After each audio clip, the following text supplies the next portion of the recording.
Welcome to the Arrow's Edge podcast, where we journey into the world of archery, hunting, and the great outdoors. Thank you for joining me on episode 002 titled 2024 Compound Bow Technology and Beyond. My name is Kevin, and I'll be hosting this episode solo. In this episode, I'm going to discuss some of the changes we've seen for the 2024 compound bow releases, as well as what we're seeing with consumerism and how it appears to be directing the market. We'll also try to look into the future of compound bows with one patent in particular that came out not too terribly long ago. All right, let's dive right into 2024 compound bow releases. Pretty passionate topic for me. I've definitely seen some things going on in the market that have been concerning for me, but also have been super exciting. So let's preface this. I'm not going to cover all of the bows for time's sake, and I'm well into 2024 season, obviously. So this is the time where people are just going to be picking up those bows. This is probably last minute at this point, so everything's known about them. But we'll go through some of the details on majority of the bows. I'll give a brief overview of some of the more common or more interesting releases for 2024. Jumping right in, the Matthews Title 38. Now, if you're watching on YouTube, I'll have video up. Hopefully, my headphones aren't too distracting.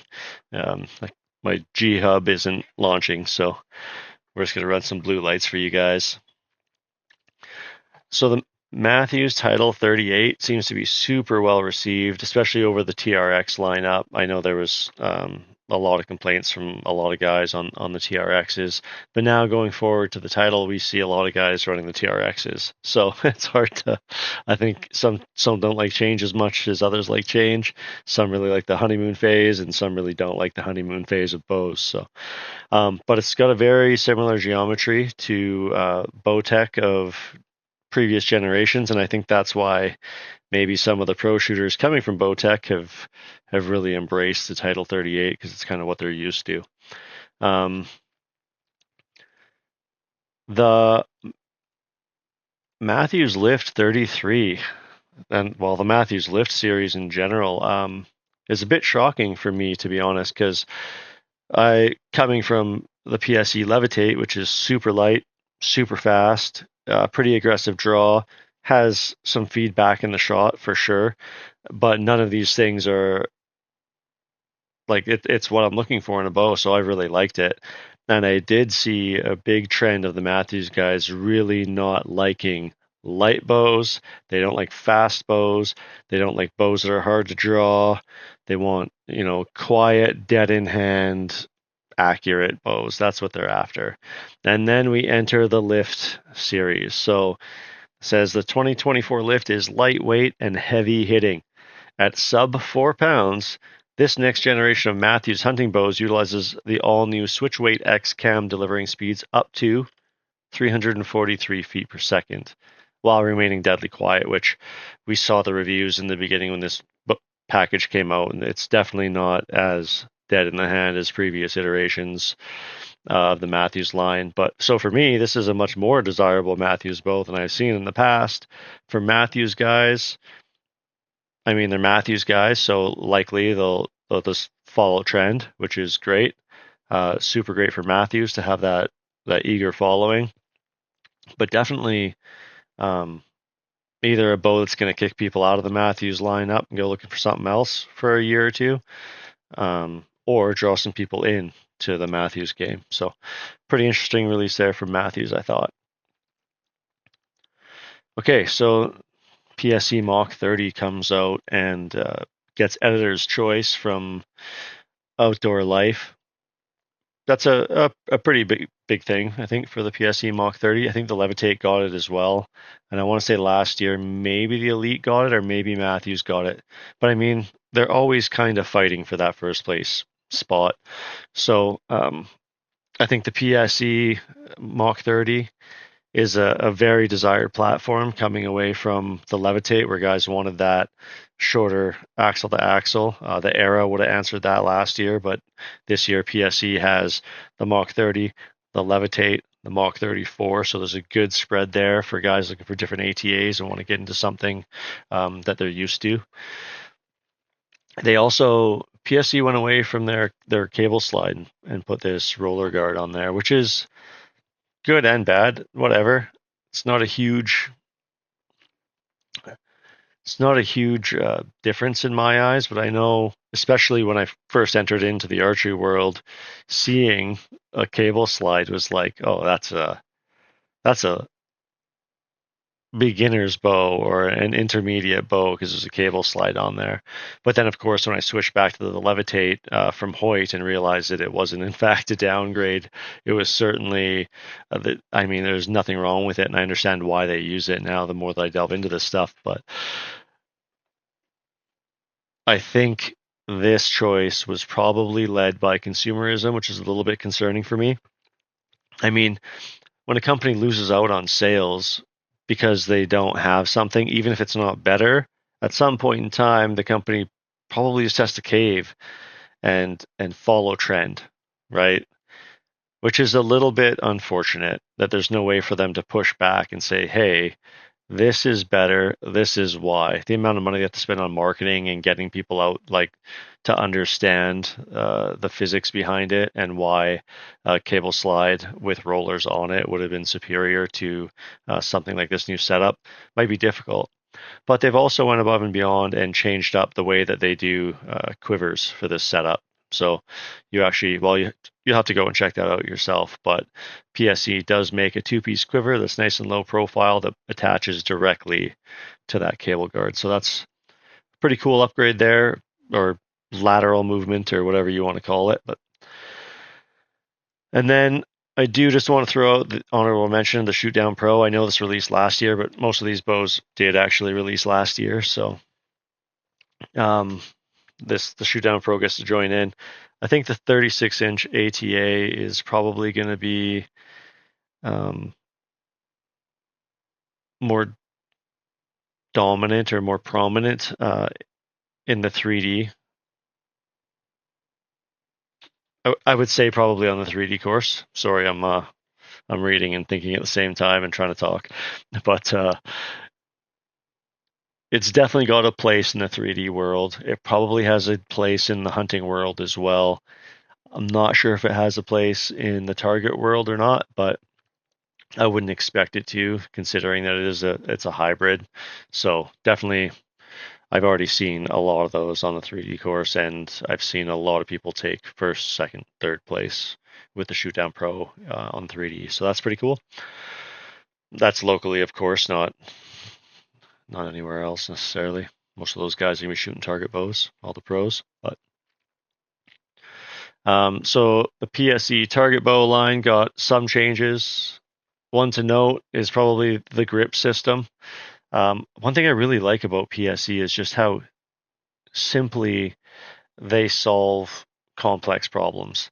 Like the easy 220 shim spacers, there's no moving parts. There's nothing that can really go wrong with it. It's really lightweight. It's just a couple of plastic clips in there that lock into place and it just stays there. Some of the other platforms, I mean, we see all kinds of things like tilting limbs or like the deadlock system. Um, yeah, bravo PSE, taking what could be a very difficult to solve problem and just dumbing it right down, coming back to reality and solving it very, very simply. And I'll show you guys that are watching on YouTube what I mean by that. The Super X37 has it. So there's like this little piece right here. There's a little black piece. That grip, you know what? It's going to show us down here. Is it? It's not going to show us down there. Anyways, this little black piece on the back of the riser comes off with one bolt, and they send you, I think, 3 or 4 different options there that you can just bolt on if you want to change the angle of your grip. So, fantastic job there. All right, next up, we got Bowtech. Bowtech. Time lock, deadlock, dual lock, center mass, FLX, flex guard, integrate, grip lock, orbit dampener, flip discs, and rotating mods. Man, that's a lot. They've been busy. I really like the ideas Bowtech comes up with, but I'm not sold that adding more moving parts is the right answer for something that needs to be so precise.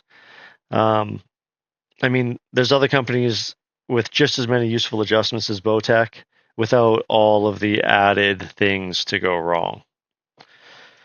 With that being said, they've definitely laid claim to the most appealing women's bow on the market with the Eva Shockey line.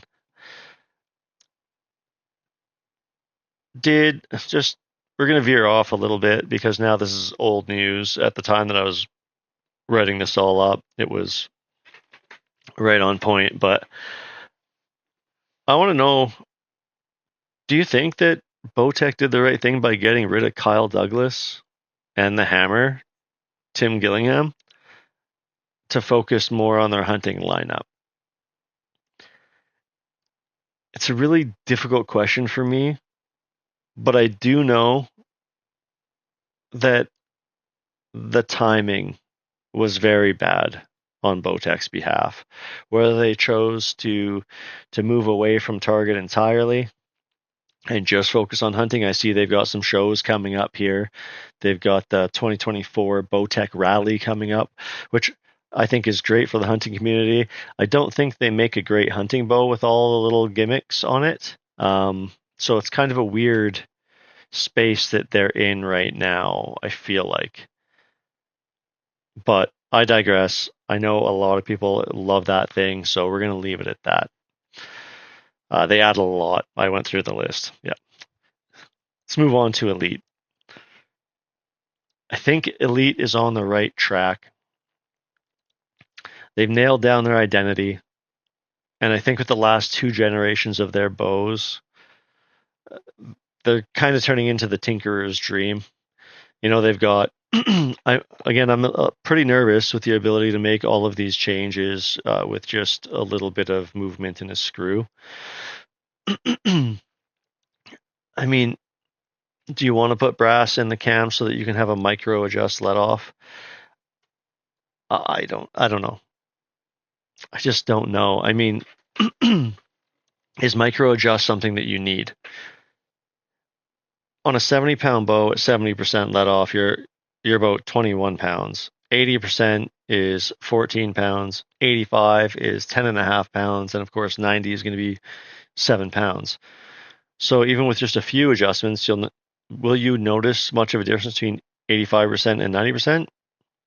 Yeah, especially if you're fine tuning the balance of your bow. But I would much rather bump up or down a couple of pounds holding weight and save myself the hassle of something rattling loose inside of my cam. I mean, those things are moving around, right? That's the purpose. So it's a little bit interesting, but I do appreciate what they're trying to do with it.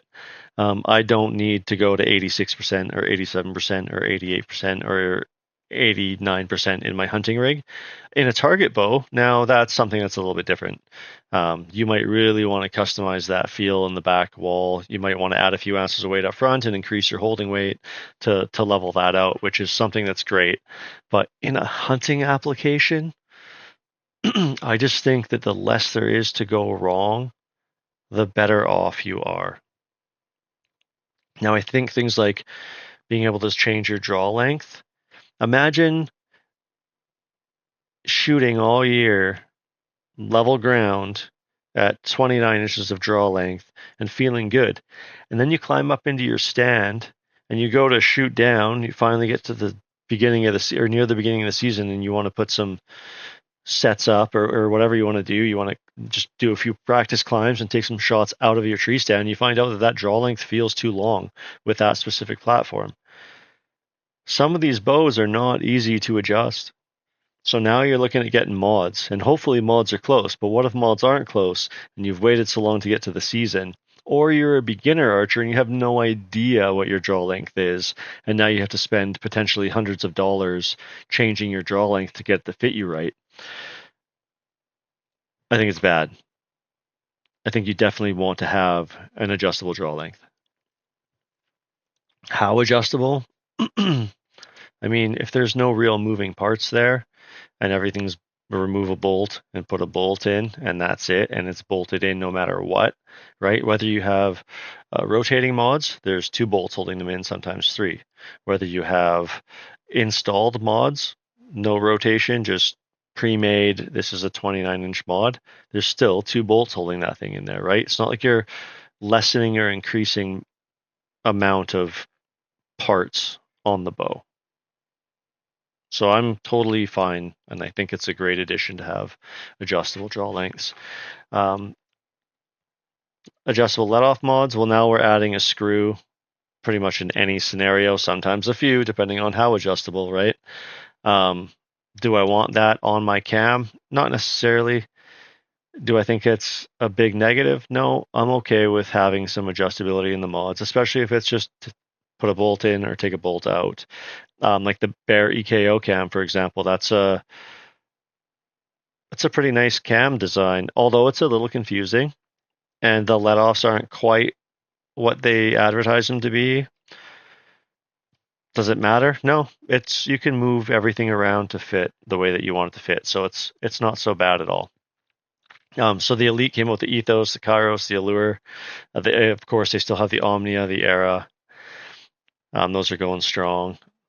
Now, something with Elite, I started throwing them on the website, and then I started realizing how many variations of these bows there are and trying to stock what people want.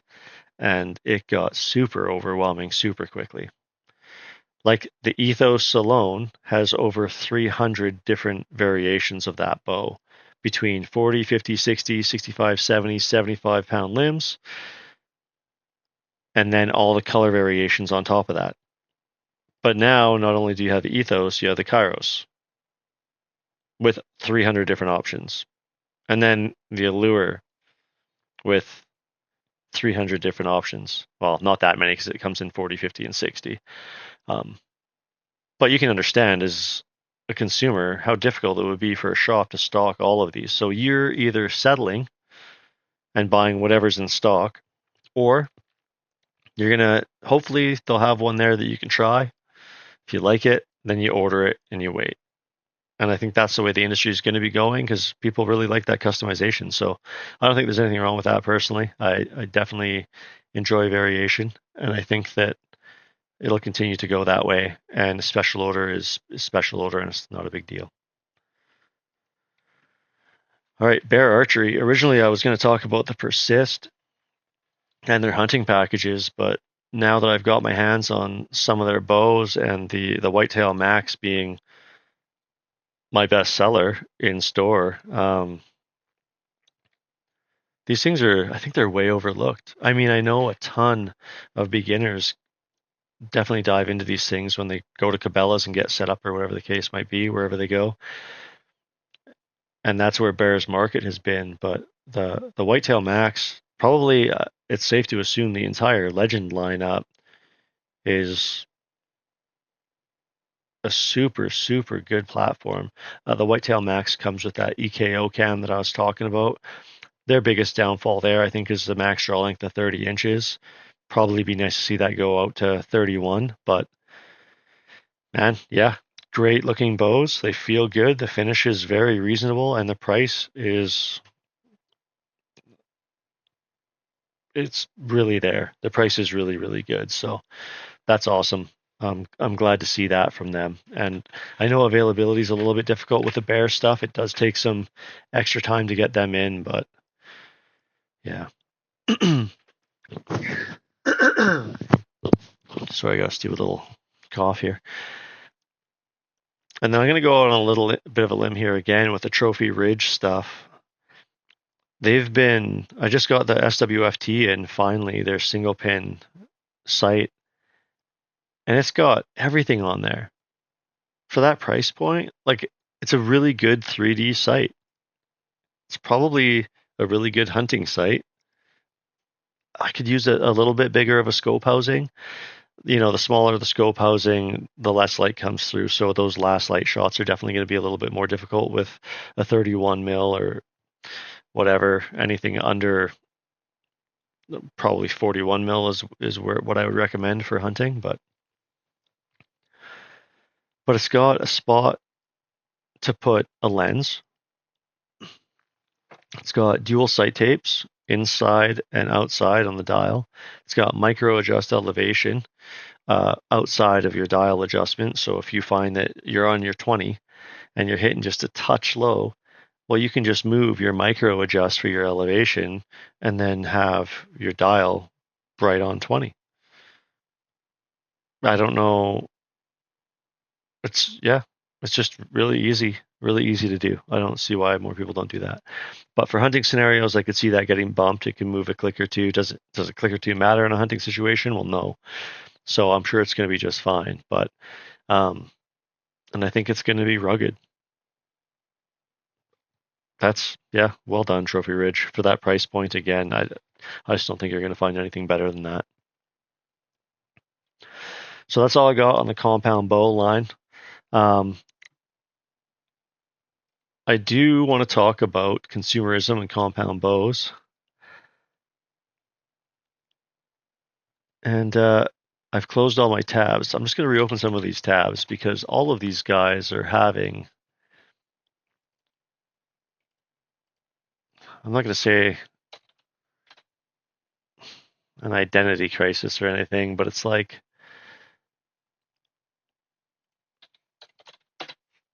bear with me 2 seconds here, guys. Sorry. Let's get into the ethos. We're starting to see some similarities outside of Bear because they do what they want. I don't even think, maybe they list weight now, but they weren't even listing weights. Oh, Bowtech was the other one we were talking about.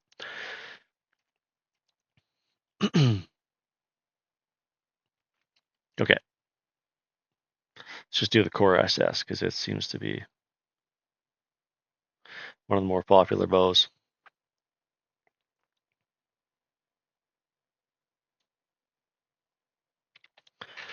Okay.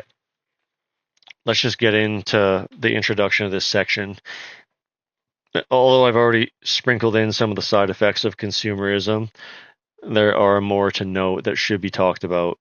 And it's not really a negative thing, but it could explain some of the increased prices. And there's a bit of fear that all of them eventually will turn into the same bow. We don't want that, right? We definitely don't want that. First off, dampening out of the box. Look at this. Bowtech Core SS. Dampening.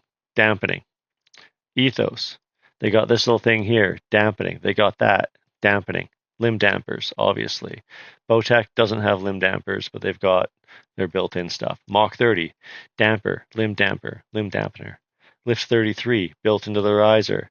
No limb dampeners, but they've got vibration dampening in their limbs, right?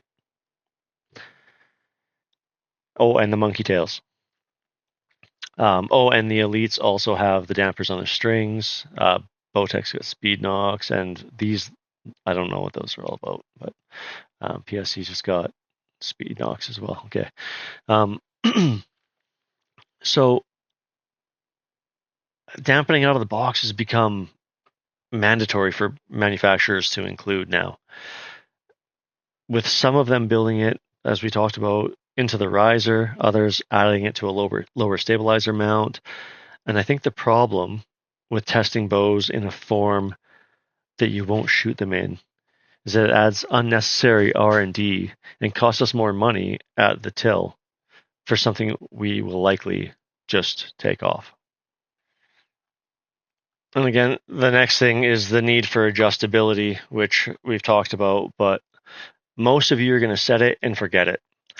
In fact, many of you are likely shooting the wrong spined arrows. So when we get these influencers hyping up all these moving parts as if they're absolutely required, it's quite literally so they can get you in and out of their shops faster.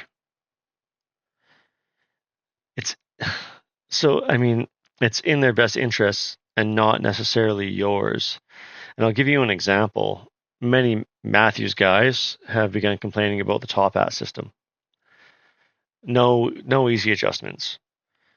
While I do agree it's not a great system, most of the people I hear complaining about it have never had to shim their cams anyways. So it's a non-issue. For some reason, people just want to know that they can adjust them even if they'll never have to. I talked with Tim Connor very briefly and asked him about his deadlock system. And I asked him how many times he moved his cams back and forth because he was talking about it forever. And I believe his response at the time was 6.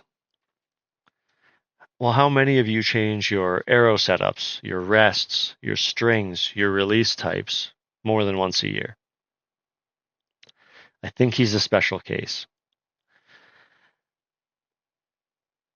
Now, I don't want anyone to take any of this the wrong way. It's a beautiful thing that we've got variety in the marketplace. I think each bow platform has an audience that it appeals to, and they're all advancing the industry by taking some chances and doing their best to make sure the consumer is looked after.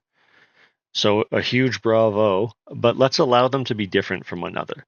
They all shine in different ways, and they can all be praised for that. And I think that testing out of the box, I think that pitting bows together that have dramatically different kinetic energy capabilities, it just doesn't. It's just not right. You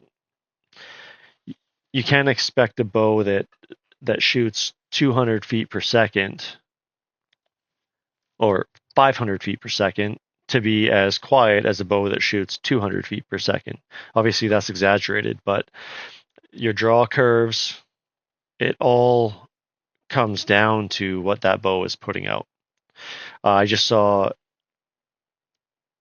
a sound test about what bow was the quietest. I wonder if that bow was also the slowest. Could have been. Maybe measure them all, get them all shooting exactly 300 feet per second, and then measure them if you want to see which one's quietest.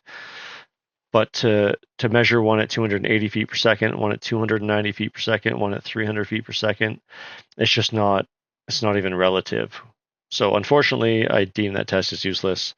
But let's let the bows be the bows. They're manufacturing them. Some of them want to be fast. Some of them want to be dead in hand. None of them are being pulled out of the box and taking into the field without putting some accessories on them. So we shouldn't be testing them like that. And that's where I think Outdoor Life's test was, well, it's the best in the field, right? Now we get to worry about some things like longevity, like Bowtech grip and all that good stuff, but that comes long term. And of course, we can't really get that out of the gate. I'm going to throw this in there. I do think that bow companies should release a new bow every couple of years. And if they want to alternate, do target bows one year and then hunting bows the next year. But we're not even given a chance to get to know the bows before the next one's coming out. So it's pretty hard to give good feedback on a product that we haven't even taken through an entire hunting season. Just something to think about. 2025 and beyond, I am definitely looking forward to the next 10 years of product releases. I think we'll continue to see a good variety in the marketplace, and I can only hope that each company gets their fair share of sales within this marketplace. They all deserve to be here. We've recently witnessed Athens going out of business, and hopefully this isn't a sign of things to come. I do feel like we're at a bit of a plateau with the compounds that we're using right now. I definitely appreciate the use of the carbon fiber. I think that's a great way to go. I'm looking forward to some new materials and limbs. I'm sure there'll be something coming out in the future here. Well, look at Matthews is already playing around with some dampening materials in their limbs. Things are changing. I know Brandon McDonald he made a video sometime, well, quite a long time ago now, I think, about a $5,000 bow and if we would buy it. And I mean, why not? Why not have something that's just so far out there that few people will buy it, but at least it can get tested? I don't think there's anything wrong with that. I welcome it into the marketplace. I'm sure some of you do too. Some of you won't like it, but you don't have to buy it. It's a beautiful thing. So, with that being said, I think we're kind of all waiting for the next big thing. And I spend a lot of time trying to think of a way to increase the kinetic energy of my daughter's hunting setup. She can pull just over 40 pounds, which is plenty for most hunts, but there's always that lingering fear of making an undesirable shot and just something going wrong. And of course, that gets lessened as you increase draw weight of your bow. With a 70-pound bow, if you hit it in the scapula or maybe in the shoulder, you'll still get a lethal blow. Whereas at 40 pounds, you might not. So just for fun, I started devising a way of creating a limb bolt that's either on a worm gear or on a solenoid, so that when she draws the bow back at 40 pounds, since she's got 80% let off mods, well, she can hold back 10 pounds or even if 7 pounds if we do 90% let off. So I came up with a way to get those limb bolts to tighten down as she's at full draw holding. So it goes from holding 4 pounds to holding 7 pounds, but her kinetic energy of that bow greatly increases. And I started digging around a little bit to see if there are any patents out there, and there's a few. One of them is recent, is 2021, and I have it up on the screen if you guys are watching on YouTube. If you're not, maybe just go check that out, or check out the US 11226167B2 patent number. I'll say that one more time. US 11226167B as in Bob 2. That's on Google Patents. And somebody has already patented the idea. It's a tension amplifying assembly and method for archery bows, and they've got some figures up there. Now, there's a few things that, they're using a stepper motor on a mechanical device to pull a limb bolt down into the bow, which I think will work great. The only problem there is going to be sound and speed at which this can happen. So there's a few things there that need to be sorted out, but I think this might be something that we'll see in the future, which is pretty interesting. I don't know if I'm for or against it as far as hunting goes, but I kind of think it's a good idea, especially for those guys that are limited to shooting crossbows because they've had shoulder injuries. Well, maybe they can pull a 40-pound bow back and then increase that to your 70 at full draw and be able to hold on to it and continue their bow hunting careers. Anyways, that's all I got for this one. Thank you for joining me. And if you stuck around this long, please remember to like and subscribe. Or if you're listening on Spotify, I hear a rating goes a long way. I appreciate you, and we'll see you on the next one.